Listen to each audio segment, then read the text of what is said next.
Hello, welcome to The Collision. I'm Daniel Blackaby, and I'm back here with Carrie. And unfortunately, we don't have tea and scones this time. Sad day. But we did just get back from seeing the movie Maleficent, Mistress of Evil, so let's talk about it.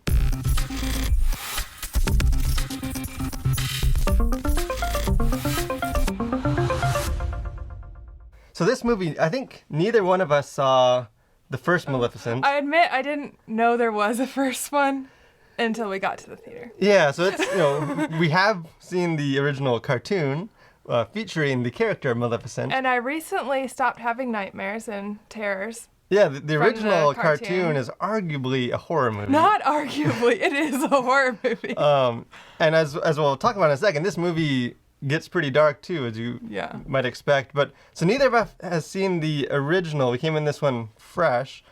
So how would you kind of give a summary, a kind of brief summary? What's the premise of this movie? Basically, it starts with an engagement between Aurora and the prince.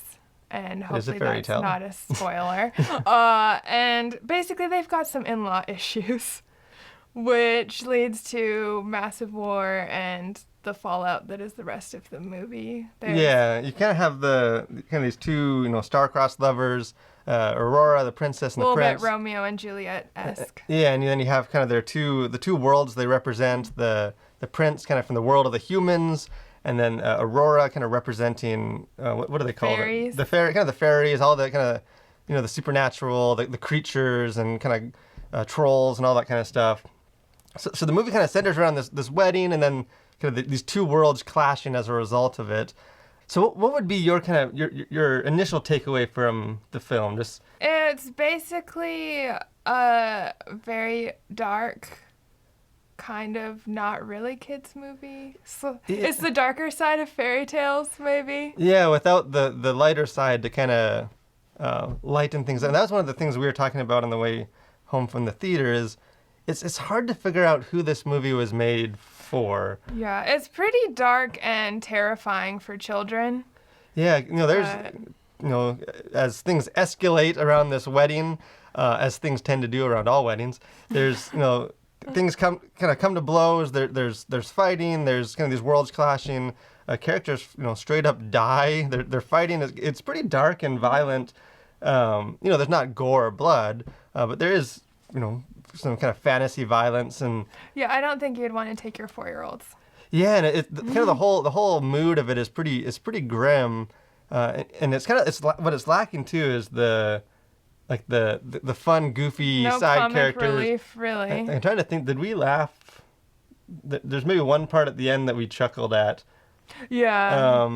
And some people in our theater chuckled, but other than that, you don't really have the kind of what you'd expect. The acute, kind of funny, comic relief character. The whole thing plays itself quite serious. I think there's one character that's kind of supposed to be the comic relief character, the Maleficent sidekick guy. Oh yeah. Well, but he didn't. I kind of forgot about him Yeah, already. The fact that I didn't know which one you were talking about until you mentioned his name.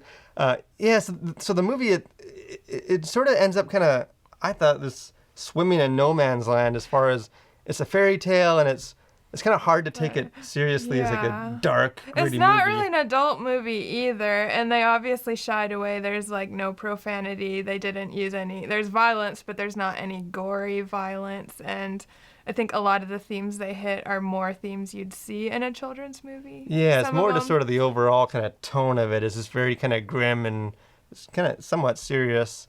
What about a positive? What were some of the positives for the movie? I think the thing I came away liking the most is some of the cinematography was really beautiful. Some of the fantasy, the scenes with the fairies on the moor, in the castles, and it's kind of reminded me a little bit of Tangled, but a more real life. Yeah, and this movie it cost $1 gazillion to make. It had a huge budget. And you can see where the money went into. The special effects it looks fine. The problems with the movie aren't related to the visuals of it, and especially as Carrie was saying, when it kind of gets into the kind of the world of the fairies and the kind of the swamp area. A lot of those scenes are kind of the few moments where the film really dives into the bright and the colorful, kind of the magical fairy tale aspect. And if you've been following the Collision long, I'm a sucker for that kind of stuff. I'm a fantasy geek. Kind of, Tolkien's my boy. Has a dragon screensaver. I have a dragon screen. I have a dragon side table. So I'm a pretty easy to please with that stuff. And I did appreciate kind of there were a few scenes where you really feel kind of the magic of it in a film that otherwise it almost doesn't feel like a fairy tale story. It's more like a grim fairy tale, not really a Disney fairy tale. Yes, but with less actual decent plot than most of the original. Yeah, and I guess probably another. What do you think about Angelina Jolie? As she's a pro. She's been doing this for a long time. How did you think of her performance? I actually liked her. I thought that she was a good fit for the character. I don't know that I liked the script and the plot that they gave her. Yeah, and I don't know if you would agree. It almost seems like she's barely in it. Like there's long kind of stretches in the film where she's kind of just off on the side, and it's almost like she's a secondary character. Some of the other characters the Queen was more central a lot of times. Yeah, the Michelle Pfeiffer and Aurora. Yeah, so there's several characters, and she's the Angelina Jolie, what the Maleficent. Did you think? Did you think she was? I think she's made for a role like this. I think she's good at playing the bad guy or the misunderstood. Yeah, and I think without her, this film would really fall flat. I think she has that kind of charisma and stuff to carry a film like this, and kind of try her best to lift up what's otherwise is sort of an empty and kind of plodding, somewhat meaningless script. What about the themes? Kind of I think there's probably one kind of major theme that kind of runs throughout. Yeah, the one theme that seemed to be pushed throughout the whole film was about peace, and it was kind of a film against racism, hatred. Yeah, it's a very coexistence. Yeah. I forget which character it is. At some point near the end of the film, I think one of the characters, straight up gives sort of a monologue about how we need to coexist. Yeah, because it's basically the whole thing is hatred between the humans and the fairies and them having to learn how to live. Yes, it's very reminiscent together.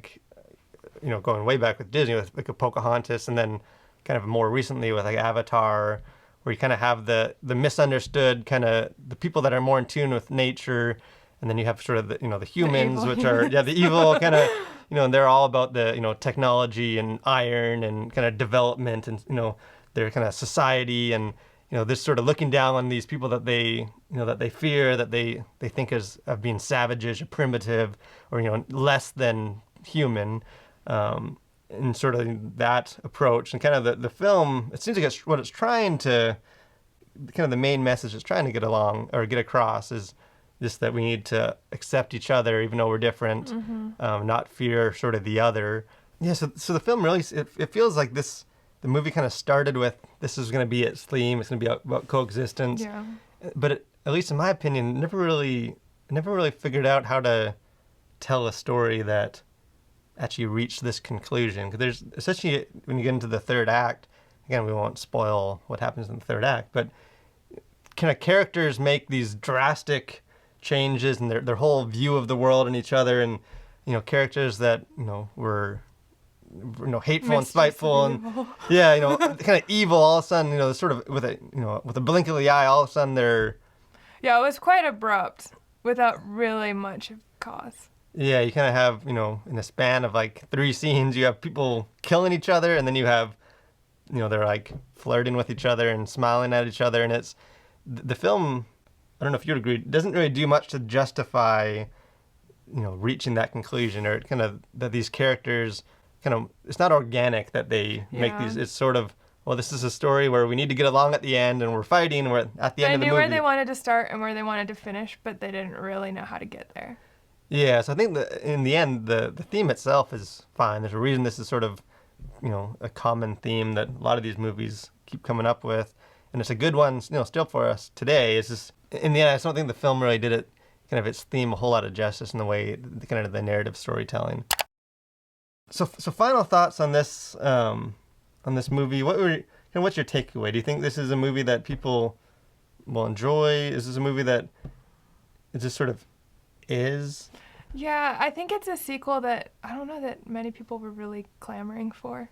Yeah, 'cause I think It was been 5 years, and I didn't even know the first one came out. So. yeah, it's curious that this even was made. It's sort of, I feel like this movie, the first one, I think it was 5 years ago, sort of at a time when Disney was trying to figure out what to do with its old kind of classic catalog, and it was going to remake those films from a different perspective. Yeah. Do you think this would have been better if they decided to just do a straight up remake, like they've done the Cinderella? Yeah, because it's sort of Beauty like and the Beast. I feel like this sort of approach to in recent years they've done The Lion King and Aladdin, just kind of straight up remaking the film, kind of pulling on the nostalgia.